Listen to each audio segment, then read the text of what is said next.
the Lords of the Fallen Let's Play co-op mod with developers. So IGN had which actually they released today, a video where they, probably from Gamescom, I would assume it was, or right after it, where they were able to play co-op mode with developers. So let's take a look at this mode and see how that looks, because I think we will get some really nice answers to it. And we're gonna react, as always, and enjoy.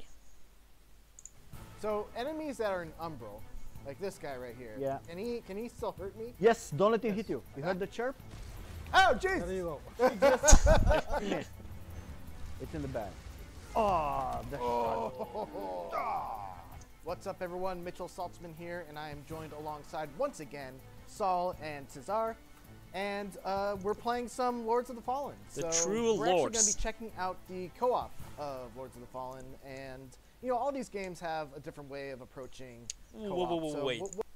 First of all, look at the design of the characters, though. They are looking good. Like that kind of skin, that looks absolutely fire. It's almost like a demon kind of thing. I like that design. Here's probably one of the fire ones, I believe. But yeah, let's see. What's your guys' approach to, letting people play together?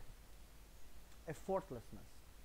Okay, that's a very simple. Effortlessness, Really, yeah. You want, our strategy was, okay, we need to get folks in quick and fast and not disconnect them so that they, you might not want to play games now, like you're studying, and suddenly your friend tosses you an invite over Steam, and you, boom, you're into your characters, bam, you're in the game playing alongside, you don't get disconnected.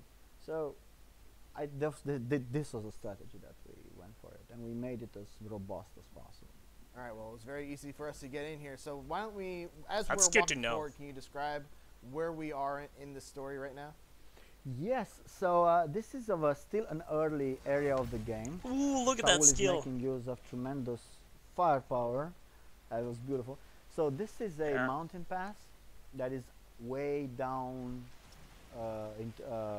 between the two mountains facing themselves. Like we have the demon mountain, the mountain controlled by the demons, and one controlled by the hallowed sentinels. And this is a sort of connecting tissue between these two mountains. You're down on that gorge. And you guys, if you look upstairs, all the way up, you're gonna see the cliffside port and all those pools of baptism that you guys enjoy playing in our little press preview. So now we're on our way to Ooh, Calva, nice block. which is a mining community that has been sundered by demons effectively. We're going deeper and deeper into Rogar territory. This is still, a natural landscape. Oh! But you guys will see that the deeper you will go in, more demonic apparitions will emerge. Yeah, here we can choose a path to the right, to the city of Kalraf. But you have here Oh, they have a sign. that was right then. All ye who go there abandon hope. And to the left, it's like more of like a side path. We can explore it. All right. So this side path is where the sentinels are actually encamped. They hold bulwark against the demons. Like effectively, they protect their own grounds for all these demons trying to overrun. So if you guys are going to be there, I think you're going to find what we call a Crimson Rector, which is a high-ranking sentinel, and all his minions. But let's see how that goes. I mean, of course, why not? The game itself is semi. Look at that atmosphere, though. Seriously, this is one of the reasons why this game just pulled me in so much. It's just that dark but beautiful atmosphere. It's truly something special for sure.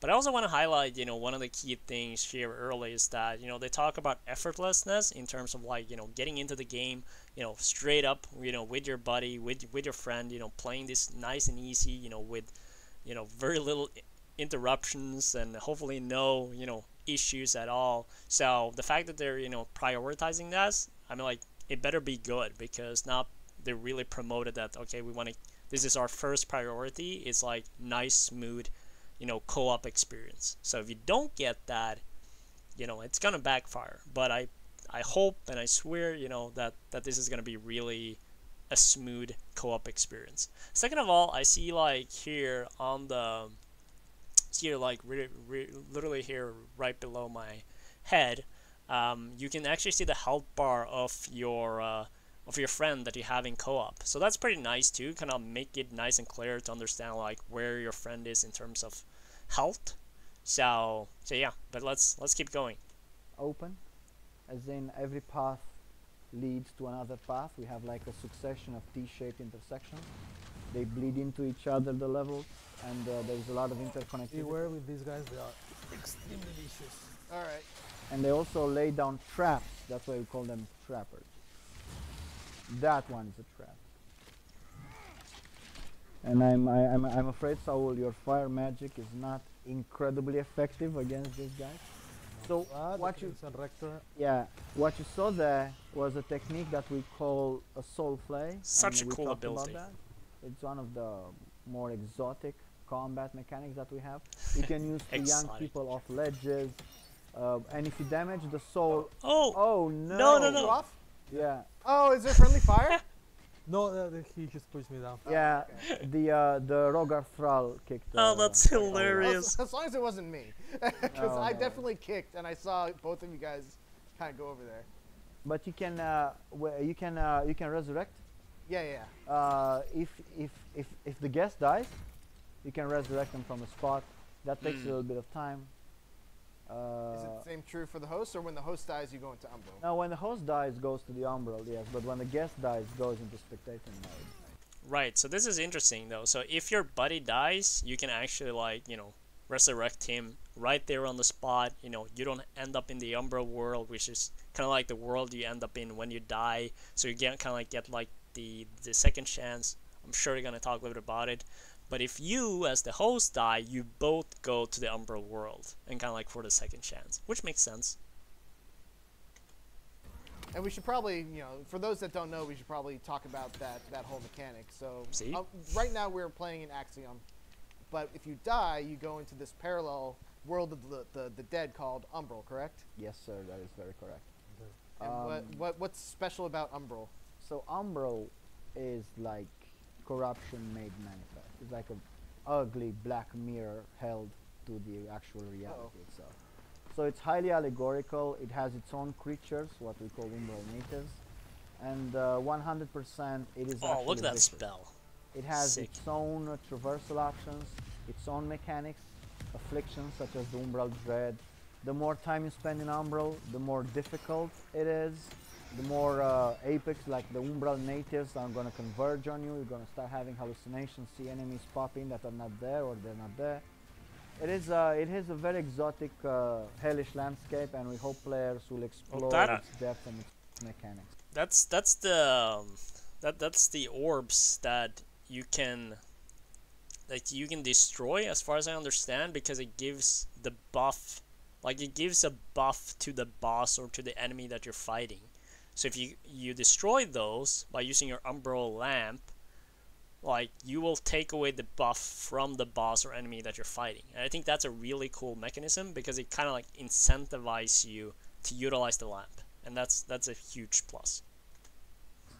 So what you're doing right now is that that is a parasite, that is an Umbral parasite Or that parasite. has a direct influence My over bad. the Crimson Rector and making him more powerful.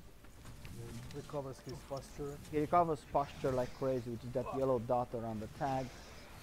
So you can still brute force it, but with the lamp you can look into Umbral, and using what we call soul siphoning, you can effectively absorb the parasite, which is made of energy, into your lamp and destroyed it in the process. So this is one of the mechanics. Soul flay, siphoning, is one of the more exotic Umbral lamp-driven mechanics. He heals, man. He heals. No. Can you make him stop? Stop making him heal. He's healing. Yeah. Millennia But, 2.0. yeah. Unfortunately, Maybe not that bad. the Hallowed Sentinels are very apt when it comes to radiant magic and healing, and this is effectively how it is. But since the host dies, you see the parasite over there? Oh, nice. So now we Right. can see it. Destroy that. Now his posture is weak, and you guys can kick him. Use charged heavy attacks to stop him from doing all that magic effectively. The Crimson Rector is one of the chaplains of the Order. They wield radiant power, and for us, radiant power is close to, let's say, sunlight element. Okay. Let's go. Let's go, man. Nice. Let's go. And yes, sunlight is searing fire, figments of light, and of course healing. Saul is out of mana. Yeah, I'm trying to recover some. Yeah, to give him the old hammer smack. But he's out of posture again. You guys can grievously strike. Well Get him. on him. Get him. Give Come on, him, get him. Give him an honorable send-off. An honorable send-off. Oh, wait. There you go. There we go. Let's there we go. Parasite recovering. Awesome. Well done. Sinner judged. He was judged. He stood judgment. He stood. Do a reverence. Very cool. Very Like, well. I'm just Very very well. tired. So if you go up, but best return and see the caves deeper. Oh yeah. Look at this guy. Look at this loser on the ground. Emote him! Of course they had to add like some emotes. Hopefully there are some really good ones there, you know, so you can use them with your buddy. That's gonna be fun. You know, it becomes like the whole like Call of Duty like teabagging on your enemy. That would be hilarious. Maybe they can do that. That would be cool. Ground right now. So that is the bed of flowers, and you can craft one of the conduits there to create your own checkpoint, because our game is very scarce on set checkpoints. Beautiful. But in order to do that, you need a resource, right? A very rare seedling vestige, Right. which are expensive. Bosses grant them if you kill them, and there is a very sneaky NPC that solves them as well. Yeah, so here we can choose either to take this elevator up back to the Skyrest Bridge, our hub, main hub, or continue our adventure towards Kalrath. Shall we see the burning gates of Kalrath? That is a striking, grisly visage. That is a bit far off. If you look far off into the distance, you might catch glimpses of the bridge that leads to that. And that is not fog, that is smoke from all the horrors that have been committed and atrocities. In that city. That's one of the most striking locations. All right. Sorry, I was admiring the scenery. You're getting kind of messed up over here. Yeah, oh shit! No! No, so. This is the problem when you're playing magic users. You know what? It's a good game when you're one of your employees or like your staff is like just getting killed in their own game. I mean, like obviously they're probably, you know, good at the game for sure. But it just showcases like it's not supposed to be an easy game. It's not supposed to be a walk in the park. You know, it's a Souls game. It's supposed to be hard. You're A bit flimsy. You're a bit flimsy. You're a bit flimsy, but that's okay. So actually here, as you can see, like myself that I've been invited to your party, right? Like I'm the guest. I'm still receiving items, so I receive vigor. I can do pickups of things that the enemies drop. So in short, when you're playing with other players, you can get you get a really nice experience in terms of all of that, right? Like you can grind in other players' worlds, you can get new gear, upgrade materials, etc., etc. There are some key items though, like keys, quest items, etc., that those are limited to the host to make sure that basically you don't break your progression in your own game, right? Yes. So it's not, you're not just doing co-op for charity. There's still something in it for you. Well, you can still do it by the goodness of your own heart. Oh my god, this is And these demonic hounds are vicious. Absolutely vicious. And actually my build is Inferno based, and these guys are Inferno. Yes, you're not Super terribly effective against them, unfortunately. So those are the fire dogs, right? Which means that, you know, if those are the type of dogs that you can summon later as like the fire magic person, fire magic person, fire magic character, then, you know, that would be sick. It's kind of like, you know, pulling them back into the game, but now they're fighting on your side exactly like that. That would be cool.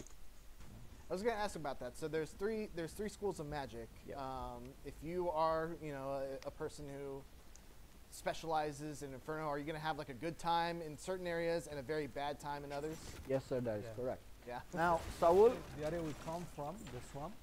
he was very weak to fire. So Saul styled over all those people made of wood, and he just, you know, he ruled it with an iron fiery fist. But the demon lands, unfortunately, are quite challenging for a fire user. That being said, there are a number of consumables that Saul can use to coat his weapons, like frost, or Right. lightning, or radiant power, to be more effective. See, this is what it goes back again. Well, actually, a perfect stop. We get a picture here of the inventory and kind of like, you know, the layout here a little bit. But the fact that you can kind of coat the weapons with different kind of abilities like frost and lighting and probably poison as well, maybe fire would make sense, yeah, for those that are not going the fire route. You know, it gives the opportunity, again, to my point of like, you know, the video I made about, you know, the different magic characters that are there and the different magic paths that you can do. Again, my recommendation, choose whatever you think looks the coolest. You know, that you like, that's the spell I want to do. And then you use those codes, you know, against those enemies that are kind of weaker to whatever you shows, right? So have fun, enjoy it, do whatever you want. So enemies that are in Umbral, like this guy right here. Yeah. Can he still hurt me? Yes, don't let him hit you. Wow, that is so close. Oh, geez. So when you're raising your lantern, you are in between worlds, like 1 foot in one world, 1 foot in the other world. Got If there is any connection, of course, if an Axiom enemy hits you, you're going to be back in Axiom because it's still in Axiom. But if an Umbral native hits you, they pull you back in Umbral because the connection is being made. And that effectively is like a death. Yes, Soulslike that guy over ledge. Oh no, that was such a tremendous situation. You could have Soulslike him over. So yeah, so you need to pay attention of what you're looking at and for how long. Because these people will want to drag you into their world to feast on your vigor. Kick him out. There you go. Beautiful. Beautiful. So now we're approaching a series of labyrinthine caves where there are a few surprises in store. Oh, jeez. As you say. The Yeah. cut. A few surprises in The store. timing. The trapper left the trap. You gotta let me know So, when there's yeah, a trap. You see these areas that they seem blocked, like the golden path is blocked. But if you raise the lantern, Oh, They it's were- like it wasn't they're there. not there. Let's go. That That's a being cool feature. said, I love that. crossing like that, and What? you dodge the bullet. What happened? There is a creature that hangs from the ceiling. Is what we call an umbral sparrow, who dives at people from the distance, and we put this very nasty surprise there. Let's see if it reacts to this one. You heard the chirp? Oh, There jeez. you go. She missed. She missed. That's okay. Bro They is are scared. delightfully cackling creatures. If you look at them, they actually snicker, they withdraw. They're one of the worst umbral enemies to encounter because they're so elusive. So one thing I wanted to, ask you about. There's a mechanic where if you stay in Umbral too long, things get bad for you. How is that? How does that manifest? Well, it's what we call the umbral dread. The more time you spend in umbral, the eye opens and gradually, and it gets more dire and more baleful. And a couple of good things happen. Your vigor multiplier is going up, which means you're absorbing more vigor from enemies. And that's like your currency that you use to level up. Exactly. Your experience, watch out for the sparrow. She almost got you. The umbral natives now sort of follow you. All right, so we jumped ahead a bit. You know, that's kind of like a cool feature, though. Imagine you're just walking around, you're just pulling the lamp up in the wrong time, and you just have like an enemy straight in front of you or behind you, and you're like, boom! You just get smacked in the face. It's gonna create a lot of good, you know, shorts videos, though. We want to check out a boss fight in co-op, and Oh, what boss can you tell us fight. about Let's what we're go. about to experience? So Pain. pain, Oh, pain no. and suffering. Oh boy. Everything is weaved with pain and suffering. So the bridge that takes you to Kalrath, what people took to get into the city proper, is guarded by a marauder, or what we call a Rogard native. He is absolutely formidable, and I think you guys are not going to have a good time. That's what I make of it. Is that like a Let's see boss how that wall? goes. I feel like Marauder is a pretty common name for a video game boss, and every time it's also That's very always a interesting. bad time. Yeah, we use the name because he's That's sort of pretty a cool shock effect. trooper Love that. and more like a very mobile warrior. But I don't want to spoil it to you. All right. Let's have a look. Let's see how that goes. See the fires in the distance and the smoke. Ruiner. Oh, this is a Oh, very that guy narrow is spot sprinting. to fight a boss on. Yes, indeed it is. Oh, jeez. Yes, indeed. Oh, where are you? It's coming. Unfortunately, Soul uses fire magic to fight a fire warlord. So he stomps the ground, causing fire magic. He erects totems to empower himself because he's not powerful enough. But you guys are doing good progress. I'm surprised. Wow, well done there. Right hand. It's not doing Still bad damage though, considering it's the still fire. fire damage. Yeah. Teach him the difference between fire resistance and fire immunity. So now he has built A totem. a totem. Oh, it's a totem. Yeah, you have to destroy that To destroy it. Oh, okay. because he's super strong while the totem is active. Super strong. Ow. Aha, but the totem has ideas of its own. Okay, here we go. Well done, well done, well done. Oh, there's Guys, you another can do totem this, like, too. you have it. Jeez. 100%. Oh, another one. Will the seismic hammer destroy the totem, I wonder? Wow, you don't have any more mana. Okay. Yeah, you see the. Well then, you might need to, split Oh. the aggro. Split the aggro in. All right, he's facing me. Okay, great. That totem. It's almost out. Okay, it's out. Okay. You got him. I don't have any more healing. No more healing. Oh, he's 30% left. 30%. Nope. You can do it. Soul, take it from him. Parry him.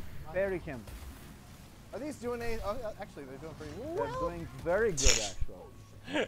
You died? Well, I'm in Umbral. Okay, second Oh, win. Umbral. Second win for both of you. Soul, you just got back some mana, by the way. Excellent parry, guys. You have it. In. It's in the bag. Oh, the shot. Yes, of course. His shield is sentient. Here we go. Oh, you made Well a done. totem. Saul, You have his aggro? yes. Keep him on him. It's okay if Saul dies. He's the guest. They're expendable. No. I don't want you to die. It's okay if it dies. Please. Reminds me of that what movie is it again where they say if he dies, he dies. Oh, Rocky 4. If he dies, he dies. I must break you, Ivan Drago, you know. My Anyways. daggers aren't doing much to this totem. They are based on posture damage, so you need to charge. Oh, heavy. okay. Charge attacks. Okay, Saul is out of the fight. Oh, man. No way, he's going for the well rest? done there. Uh, Very well done. Very Bruh. well Oh, he's done. still Don't coming at die. me. Don't die. Wait, we gotta talk about something though. He's resting, like the how fast it is to rest someone. That's crazy. That was just went like boom and he's up. Damn. Okay, That's good. Here we go. oh, he's yeah. Get him. Almost got him. Well done. He's on his last legs. His last bended legs. Here we go. Oh, this is so tense. Yeah, right. Sinner judged. Well done. Very well Did you done. die? Oh, no. At the same time, No. you kill him. Bro and just then keeps take- dying. No, but that was Bye. excellent. If I everyone should remember your sacrifice. We will erect For the cost. we will erect a vestige here in your name. I will. But Yep. see, if you look around here, you will notice a path diverging far into the distance that leads to a land of slaughter, where all the PvP players will be hanging out. Oh, Okay. fun Which times. is one of the places where the pyromancy NPCs is going to be located, and it's absolutely a demented place. And you can only reach it; it's quite hidden. You have to soulflay something and access some platforms and do your little puzzle. All right. Well, that is. That is pretty cool though, the fact that you kind of like have to use different soul abilities in order to, you know, open up like different parts of the map and like find the hidden, you know, PvP area, find the NPC, the fire NPC, you know, it's just like gives some depth to the game. I love it. I love it. A look at Lords of the Fallen co-op PvE mode. So yeah, I had a blast. I'm glad we were able to end on a triumph. And thank you guys for walking us through that. Thank you. Thank you for having us. All right, guys. Well, for everything else, keep it here on IGN. Bye bye.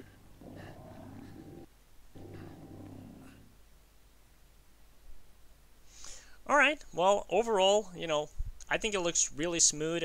You know, as they were saying, you know, one of the most important things for them was effortlessness. And yeah, I mean, like, you know, maybe you can invite some people to your party, you know, and if you have friends, you know, try to get them to buy the game as well so you can play this together. It looks sick. Now maybe you can have like the perfect combo between like fire magic and like, you know, holy magic, or even the umbral, like, you know, use each other, you know, make each other good. But let me know what you're thinking in the comments, and